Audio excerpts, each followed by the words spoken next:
Saka ndasarudza kukwira mugomo pamwe kuna baba ningave pedyo ndotumira munamato uye hoyo zvimwe ungasvika nechopcho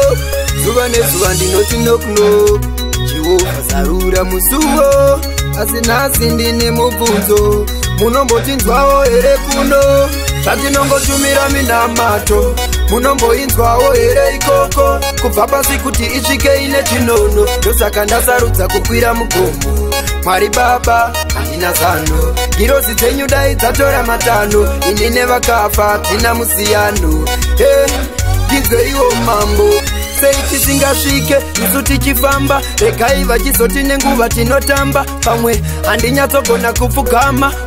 onai mapi atozozvimba ibofu ndiratidze gwara pamwe ikoko minamato yazara asi dai wangu angokwana-kwana ndiri kuchemawo semwana imi baba we kwekanguva dai mangovhura nzeve nditungamirire inditevere makamira ini handiende zvatinongotumira minamato munomboinzwawo here ikoko kubva pasi kuti isvike ine chinono ndosaka ndasarudza kukwira mugomo Mwari baba handina zano girozi dzenyu dai dzatora matano inine vakafa tina musiyano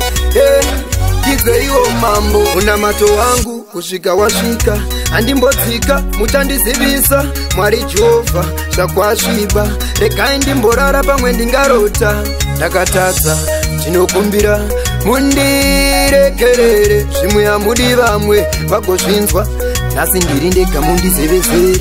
Mwari we timi mambo vurai nzeve dzenyu kwechinhambo ndini mwana wenyu ndauya pano ndiyambutse zvatinongotumira minamato munomboinzwawo here ikoko kubva pasi kuti isvike ine chinono ndosaka ndasarudza kukwira mugomo Mwari baba handina zano girozi dzenyu dai dzatora matano inine vakafa tina musiyano ndinzwe iwo mambo